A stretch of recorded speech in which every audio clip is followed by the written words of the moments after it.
Let's talk about Steve Angeli. First start for Syracuse, second career start. He also started that 2023 Sun Bowl when he was a freshman. Mixed reviews, right? He threw for almost 300 yards, did some good things, had the two very costly turnovers. What do you make of his opening day performance? Yeah, I think I'd be a little concerned about the tip balls. There's just too many of them for that to be coincidental. I do think Tennessee, has big frontline players, and they're coached as all the linemen are to do that, and they did a good job with it. So while it wasn't a killer interception to me, and so Steve, had a wrong read or threw a terribly inaccurate ball. It was a deflected ball that was caught. That was his interception, and the box exchange obviously was disastrous on Saturday. I like him. I like kind of the way he carries himself. I think there's things that you'll see the coaching staff do in time that will help him, and that's play calling and communication. It's working the playbook the right way to the point where they eventually will really open up the playbook, I think.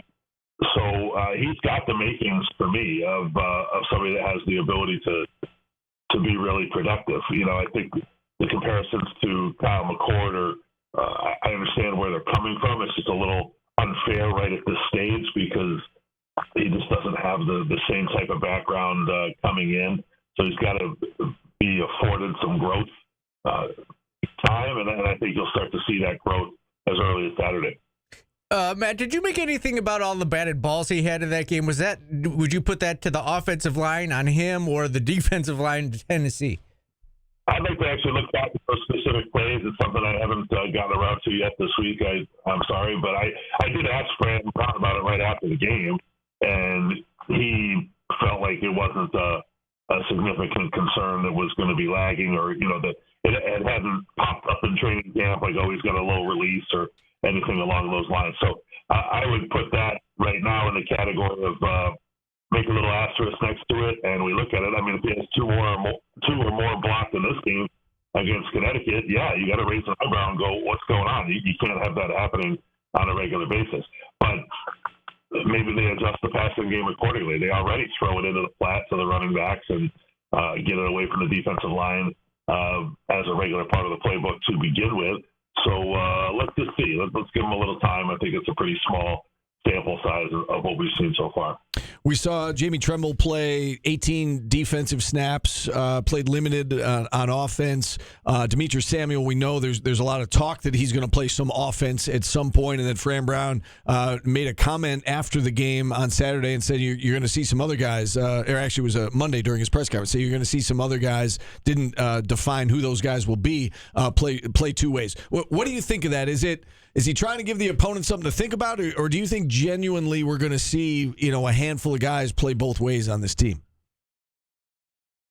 A handful is too many. I don't think it's more than a couple guys. I think it's a little bit of a fad created by Travis Hunter. I mean, for all intents and purposes, nobody's done this for decades until Travis Hunter. Yes, there's been the occasional one or two plays a year or a real emergency type thing. But I do think it's a great recruiting tool. I think it's part of Fran's pitch to players like, look, if you fit, if you're our best guy, you give us a chance to win, it appeals to you, then why not? Why not let Demetrius Samuel impact the game on both sides? And, if all the wide receivers are healthy and all that, I don't know how much they really need them. But, again, over the course of the season, you do see your depth challenged, and maybe there's a specific play or a specific matchup that he comes in to exploit. So certainly you'll see Demetrius Samuel on offense, and probably as soon as this week. Are they going to make a habit of guys doing that?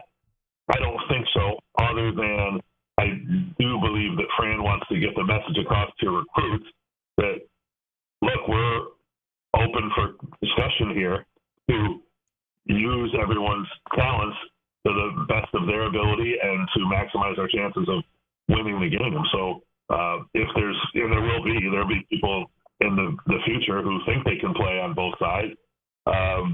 So I think you want to at least leave the door open. But is it going to be high school football with multiple guys, going both ways? I don't think so.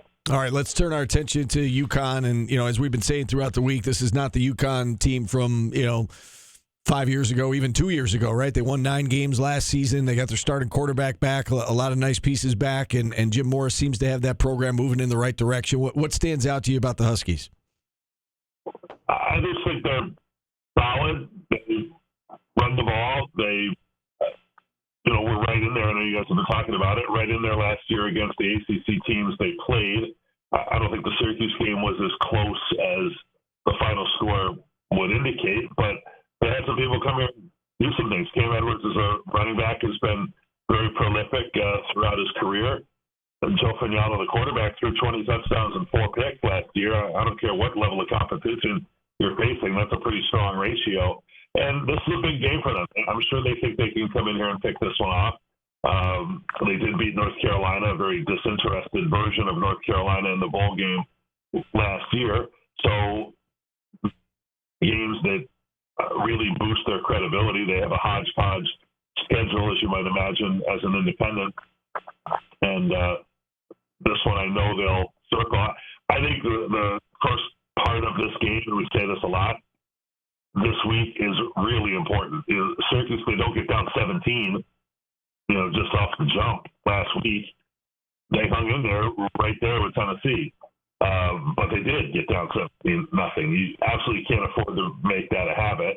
And in this week's game, I think you hope, if you're for Syracuse's perspective, that just being at home guards you against that, the home adrenaline, the home fans, that type of stuff. But they've got to start better. So we've heard some this week say that this is a trap game that, I guess looking at it like, well, they're coming off Tennessee. They've got Clemson in a couple of weeks. We know they're going to beat Colgate, but this is the one that, if they don't show up to play, that, they could get upset. Do you subscribe to that theory of trap games, or do we in the media and I guess fans kind of look for reasons to be nervous about a particular game? Yeah, I don't get into that much. I think that's just what comes from idle time and speculation. I don't think, obviously, are they capable of losing this game? I guess. And then if they do, you have to find some reason or excuse for it. I don't see this one sneaking up on them. Football, you only play one game a week. If you can't get up for game day and be at your best, there's a problem. There obviously was a problem with starting last week. I think there is a significant barrier transitioning from training camp, and then remember you taper down kind of at the end of training camp, going right into an SEC opponent last week. So that could explain a little bit of a sloppy start and all of that. I would be stunned if they started exceptionally slowly again at home against UConn, and so that's sort of my viewpoint. I don't think anybody's walking around the building thinking about Clemson this week. Right. All right, Matt. Good stuff as always. 7 to 8 o'clock tonight out at Myers Creek, Fran Brown Show. We'll see you out there, and have a great broadcast on Saturday. Okay, looking forward